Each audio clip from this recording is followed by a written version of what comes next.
Shalom Aleichem. Mishnah Yomi continues in chapter 5 of Sanhedrin, Mishnayot Gimel Daled 3 and 4. Yesterday in Mishnah Bet, we learned that if there's a conflict in the hakirot, in the questions that establish such things as the date and time of the murder, then the testimony would be thrown out. Now Mishnah Gimel qualifies this a little bit. Echad Omer, one witness says, B'shnayim b'chodesh, it was the second day of the month. Echad Omer, the other witness says, B'shlosha b'chodesh, it was the third day of the month. Edutan kayemet, we can uphold their testimony. Why? The Mishnah explains. Shezeh yodeya be'iburo shel chodesh, one of them knows that the previous month had an extra day before Rosh Chodesh of this month. V'zeh eino yodeya be'iburo shel chodesh, but the other one doesn't realize that last month they added a day.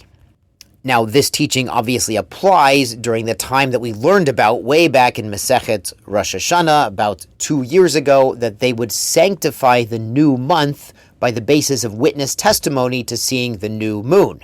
So if the witnesses didn't show or no one could see the moon, sometimes they would be adding a day to the previous month, so two guys might not realize that happened, they don't agree exactly on the date because they simply don't realize that another day was added to the previous month before Rosh Chodesh of this month.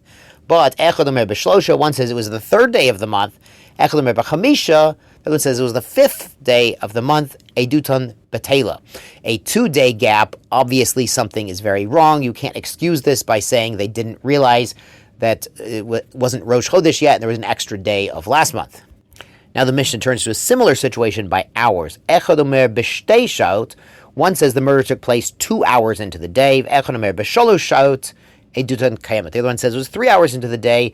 We uphold their testimony. We say they're not disagreeing. They simply calibrated their sundials a little bit differently. Now, the sundials aren't exact. They're pretty good. They were pretty powerful back then, but not exact. So it's understandable margin of error.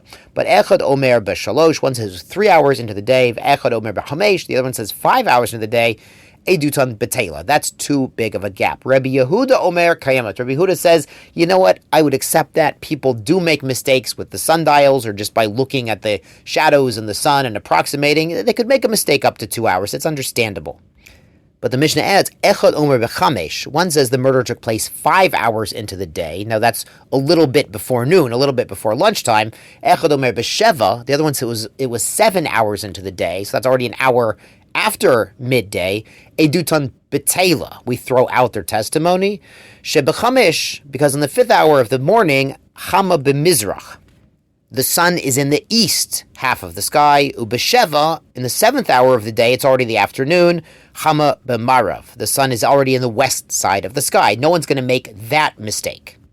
Now on to Mishnah Daled. V'achar kach, after they've questioned the first witness, established that he knows the time and the date, and asked him all the details, machnisin et sheni, they take out the first witness, bring in the second witness, bodkin oto, and also check him, and ask him all the questions.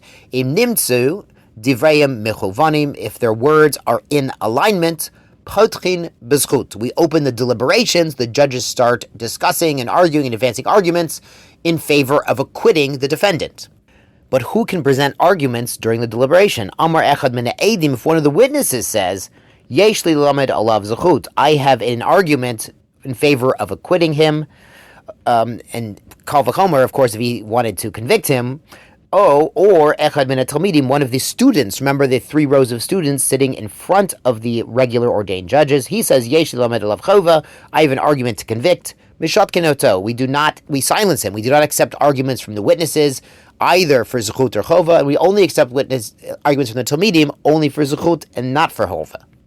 As the Mishnah explains now, Amar Echad min talmidim, one of the students said, Yesh li lamed alav zechut, I have an argument for acquittal. Mali noto, so we bring him up. Umoshiva noto b'nehem, we have him sit amongst the judges during deliberation so he can explain his argument, his logic.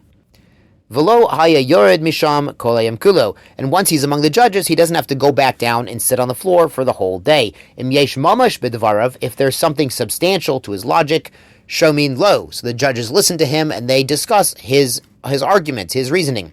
Afiluhu omer, even if he himself, meaning the accused, the defendant, he says, Yesh li lalamed al atzmi zchut, I have reason to argue for my own innocence. Shomin lo, we would listen to him, but only if there's something logical, something to rely on in his argument, then we'll let him present his entire argument and his logic to the judges. Obviously, don't let the defendant sit next to the judges. That's for the Talmidim being elevated, but they would, of course, pay attention to what he has to say. Yashar Koach, wishing you a Chanukah Sameach, and here in America, wishing you a Lishana Tova, Lahavdil. Tizkulu mitzvot.